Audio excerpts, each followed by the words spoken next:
"Hey, cook, you forget how to move fast, or is this a VA kitchen?" Laughter. Harsh, sharp.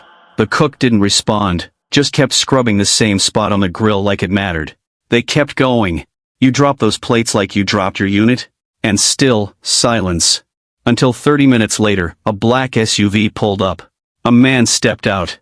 Trim, broad-shouldered, no smile, no hesitation. He entered the diner, walked past the laughing men, and saluted the cook without saying a word. That's when the air shifted. Because real warriors recognize their own. And the ones laughing? They weren't ready for who he was. Most people just called him Mitch. Or that quiet cook if they didn't bother to ask. Every morning at 4:30 sharp, long before the sun climbed over the pine trees that rimmed the small Montana town, Mitch Carver unlocked the back door of the Hilltop Diner. He didn't whistle. He didn't hum. He just moved like someone who had learned a long time ago that noise often gets you killed. He was 63, though no one had ever asked. Tall but slightly stooped, with a salt and pepper beard and hands that looked like they'd strangled time. He didn't wear a name tag. Just a faded black apron with a stitched American flag on the corner. His boots were old military issue, scuffed, but solid. Most folks assumed he was just a tired man who liked eggs and silence. And he was silent. Always. He barely spoke to the waitresses, nodded to regulars, and gave polite half-smiles when folks said thank you. New hires found him strange. Creepy quiet, one had said, before quitting after 2 shifts. But Mitch didn't mind. He didn't expect kindness. Or attention. He just showed up, made breakfast, and disappeared behind the swing doors like a ghost no one knew they'd served with. What no one saw was what he kept tucked inside the left breast pocket of his flannel shirt, a bronze star, a small photo of a younger man in desert camo, and a patch from a SEAL unit that didn't officially exist. He never talked about it. He never needed to. Until someone pushed too far. Mitch didn't want much. That was the thing about men like him. After enough years of noise, all they ever really wanted was peace. No medals. No thanks. No questions. Just a place to stand still. For Mitch, that place was the diner. Not because he loved the work. Flipping hash browns and cracking eggs over a hot grill wasn't exactly thrilling, but because it gave him purpose. Structure. Routine. He showed up before the others. Stocked. Prepped. Cleaned. He made sure the burners were hot, the coffee was brewing, and the grill was spotless. He liked the rhythm. The sizzle of bacon. The hum of the refrigerator. The predictable clatter of ceramic plates. Order. Predictability. Control. But beneath that calm exterior, he carried something else. Something most couldn't see. Grief, maybe. Guilt. A need to matter without ever having to explain why. In truth, Mitch's only goal was to remain invisible, useful, reliable, but never discussed. He had no family in town. No close friends. His past was sealed like a classified file. His present? Measured in breakfast orders and side glances. And yet, every now and then, he caught himself watching. Listening. A young soldier would come in, boots still dusty from training. Mitch would always refill their coffee without being asked. Sometimes he'd leave an extra pancake on the plate, no charge. He didn't speak, but his silence had shape like armor, but also like a salute. He thought he could live like that forever. Off the radar. Out of mind. But peace is fragile. And sometimes, the world doesn't care what you want. Sometimes, it kicks down the door anyway. It started with a laugh. That's all. A loud, careless laugh from table 4, the corner booth where 3 contractors had been sitting all week. Out-of-towners. New job site nearby. Big mouths, bigger egos. They didn't like the food, but they liked the attention. Especially from Melissa, the younger waitress who smiled politely but kept her distance. The men noticed everything, especially the way Mitch moved. The slight limp. The way his hands trembled when he poured hot coffee. The way he never looked anyone in the eye. To them, it was weakness. To them, he was a target. "You forget how to move fast, cook," one of them shouted one morning, loud enough for the whole diner to hear. "What is this, a VA kitchen?" Laughter followed, sharp, forced, mean. Mitch didn't respond. He just flipped a pancake and kept his eyes on the grill. Melissa froze. The room tensed. A few regulars looked down at their plates. Then came the next hit. "You dropped those plates like you dropped your unit." More laughter. "Cruel now." A waitress in the back bit her lip. The busboy disappeared behind the swinging door. Still, Mitch said nothing. His face didn't change. He didn't flinch. He just moved a sausage link from the grill to the plate and rang the bell for pickup. But inside, something shifted. Not anger. Not pride. Something older. Deeper.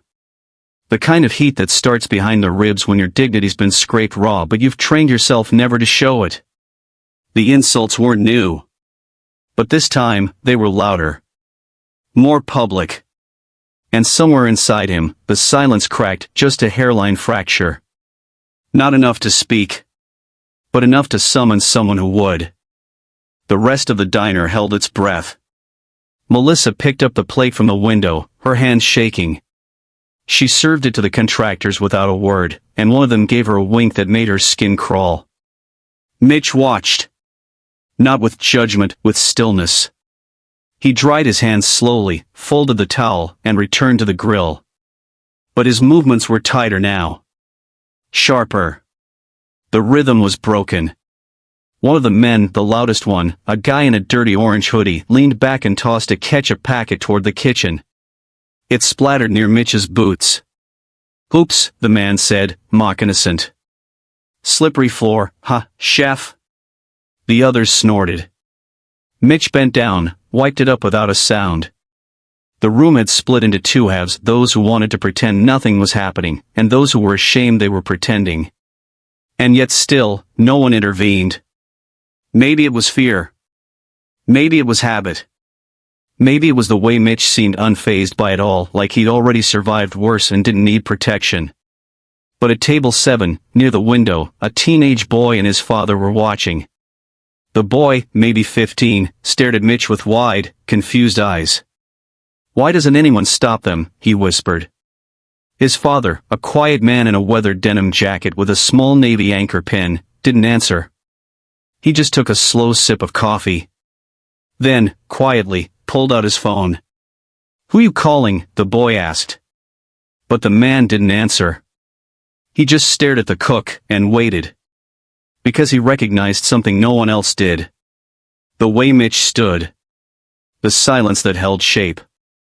The old war still burning under civilian skin. It had been 26 minutes since the first insult. The laughter was starting to fade now, not because they'd grown bored, but because something in the air had changed. A strange tension had settled, like the sky before a thunderstorm. Mitch continued cooking. Bacon. Eggs. A new plate of pancakes. He rang the bell with calm fingers. He didn't look up. But then, the sound of tires on gravel. Not screeching. Not rushed. Deliberate. A black SUV pulled into the lot. Sleek. No markings. Windows tinted. The engine idled, low and steady. No one moved at first. But the boy by the window saw it. "Dad, that's not a delivery truck." His father's coffee cup was already down. He was standing. Inside, the contractors kept talking, but their volume had dropped a notch. One of them noticed the boy staring out the window and turned. The SUV door opened. A man stepped out. Broad-shouldered. Trim. Late 40s. Plain black jacket, jeans. No insignia. But he moved like a man who'd led people into fire. The diner door swung open. He didn't pause. Didn't look around. Just walked past every table, boots echoing on tile. All the way to the grill. The room went still. Mitch looked up just once and nodded. And then, without a word, the man stopped in front of the counter. Feet together. Hands at his sides. And offered a perfect, precise Navy salute. Dead silence. A fork clinked to the floor. Someone gasped. Because this wasn't just a customer. This was a warrior. And he was saluting the cook. The contractor's laughter died instantly. You could feel the shift like a gust of cold air. People turned in their seats. Even Melissa stopped mid-pour, coffee trembling in her pot. The man who had entered, the one now standing at rigid attention, held his salute for exactly 5 seconds before dropping it and saying only 2 words. Master Chief. Mitch blinked slowly. No visible reaction. But those who knew how to read silence could see it, the slight rise of his shoulders. The flicker of recognition. And the weight of years between them. The man extended a hand. Permission to speak freely? Mitch gave the faintest nod.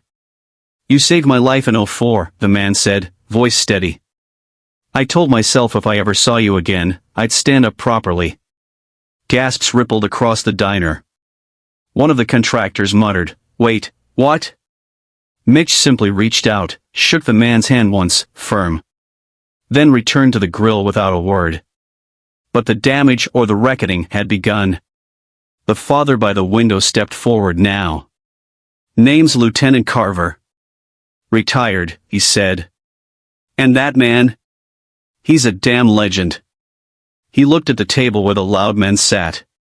I don't know who raised you, he said calmly, but where I'm from, we don't laugh at men who wore the uniform, especially not ones who bled for people like you. The contractor in the orange hoodie opened his mouth, but nothing came out. Because in that moment, everyone knew. They hadn't been mocking a cook. They'd been mocking a warrior. A leader. A man whose silence wasn't weakness. It was restraint. And now, restraint had left the room. For a long moment, no one moved. The contractor sat frozen, caught between confusion and fear. The diner's usual soundtrack, forks scraping plates, coffee sloshing, casual conversation, had vanished. All that remained was breath, and silence, and shame. Mitch didn't speak. He never did. He just went on plating eggs for a table that no longer remembered they'd ordered. But his hands were different now, slower, heavier, like each movement carried the weight of memory. The man who'd saluted him, Carver, took a seat quietly at the counter, not as a customer, but as someone who had finally completed a promise. He didn't need to say more. His presence had already rewritten the room. But while the tension gripped the air, the damage was still there. The insults had landed. The disrespect had pierced skin deeper than anyone could see. Melissa approached Mitch slowly. You okay? She whispered, almost afraid of the answer. He nodded, but his eyes didn't meet hers. They were locked on the floor where the ketchup packet had burst. A red stain, small but symbolic. The boy by the window stared at it too, as if it meant something. Because maybe it did. Then, one of the contractors stood, nervous, fidgeting. Look, man, we didn't know. Carver turned his head. Just slightly. Didn't know what? He asked. That mocking an old man was funny? No, the guy stammered. Just, didn't realize who he was. Mitch looked up for the first time. His voice, gravel and iron, came low and even. You shouldn't have to know someone's past, he said, to treat them like a person. The entire diner felt that line like a punch to the chest. And for the first time in a long time. Mitch looked tired. Not from cooking. But from being invisible for far too long. A chair scraped back. Then another. And then, something no one expected, especially not Mitch. A man from the far booth, wearing a leather vest and tattoos on both arms, stood up and walked toward the counter. No one knew his name. He usually came in for black coffee and left without speaking. But now, he stood beside Mitch. I did 2 tours in Fallujah, he said, voice quiet. Didn't make Master Chief. But I know what one looks like. He turned toward the loud table. What you just witnessed? That's discipline. That's what you call restraint. Then he saluted. Clumsy. But real. And just like that, it spread. One of the busboys, barely 19, stepped forward and took off his hat. My granddad was Navy, he said. A retired trucker at the end booth stood and pressed a hand to his chest. Lost my brother in Nam. Melissa wiped a tear off her cheek and stood taller behind the counter. My uncle was Army. I never knew how to thank him. And suddenly, Mitch was no longer alone. The men who mocked him. They had vanished inside themselves, cheeks flushed, heads low. No one had touched them, but they'd been stripped bare in the worst way, exposed by the quiet power of collective respect. Mitch didn't smile. But something shifted in his stance, not pride, exactly. Maybe relief.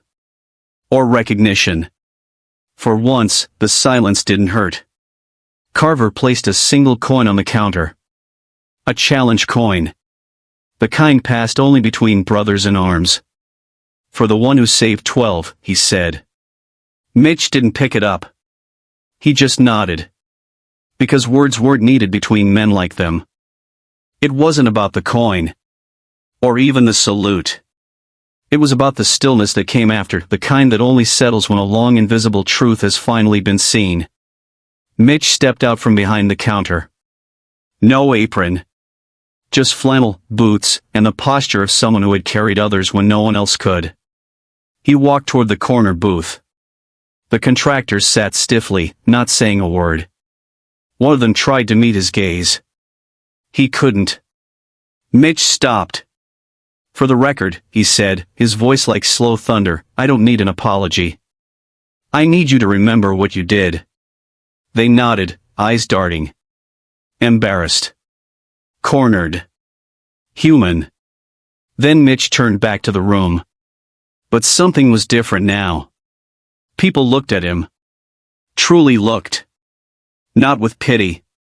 Not even just with respect. But with understanding. Like they had finally realized that the man behind the grill had been holding up more than breakfast plates all this time. He'd been holding up the weight of a country's forgetfulness. A boy stepped forward, the one by the window. My dad says you're a hero, he said. Mitch crouched down slowly. His knees popped. His hands rested on them like he was back in a war zone, ready to brief. I'm just a cook, he said. The boy squinted. That man said you saved him. Mitch looked up at Carver, who only nodded once.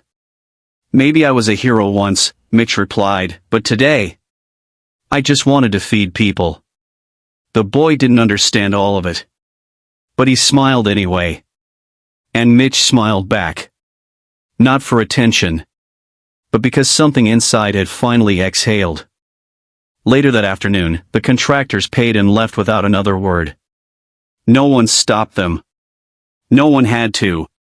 Their silence was its own exit music. But the diner had changed.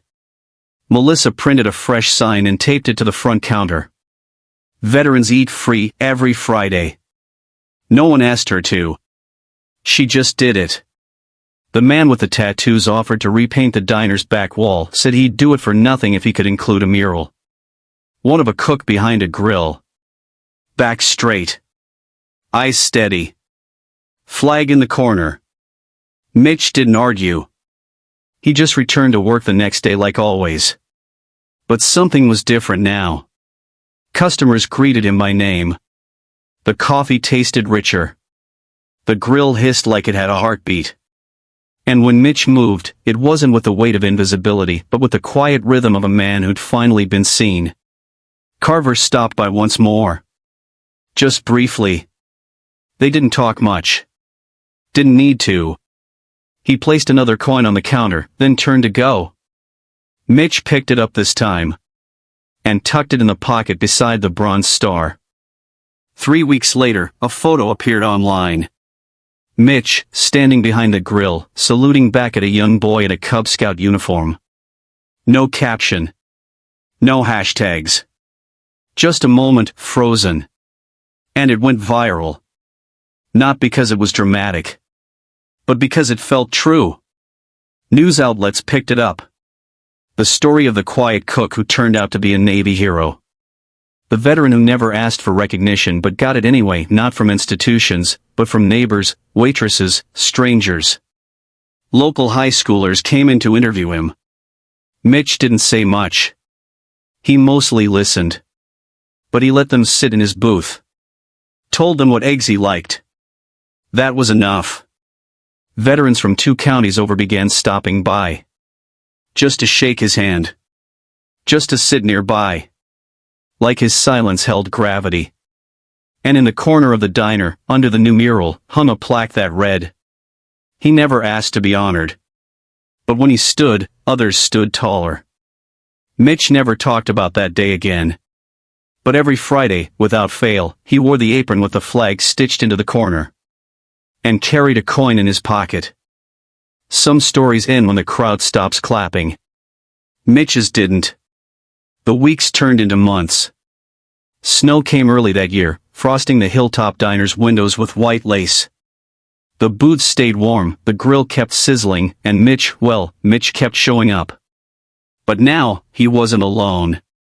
Every Friday, veterans from all branches came in. Some wore jackets with patches. Others just wore the look, that unmistakable quiet carried only by those who'd seen the world end and kept going anyway. They didn't speak about war. They didn't need to. They talked about coffee. Grandkids. Cold weather. But when Mitch passed by, they sat up a little straighter. Like they were back on duty. Kids from the local school wrote letters to him, simple, honest ones. "Thank you for cooking eggs and being brave. I hope I can be as strong as you someday." He kept them in a cigar box beneath the cash register. Never told anyone. Just opened it sometimes when the place was empty and the snow was heavy and the silence felt a little too deep. One Thursday afternoon, a young woman entered, uniform crisp, eyes nervous. "Sir," she said, "I'm shipping out tomorrow. My dad told me I should meet you before I go." Mitch didn't ask who her dad was. He just poured her coffee. Sat with her. Said very little. When she stood to leave, she turned back and asked, "Any advice?" He nodded slowly. "Lead with silence. But carry others loudly." She saluted. He returned it. She left. And that night, when Mitch locked the diner alone, he stood in the middle of the room, looked around at the mural, the plaque, the notes. And smiled. Not because he'd finally been seen. But because now, others were watching. And they would never forget the quiet man behind the counter who once stood so still. The world finally heard him.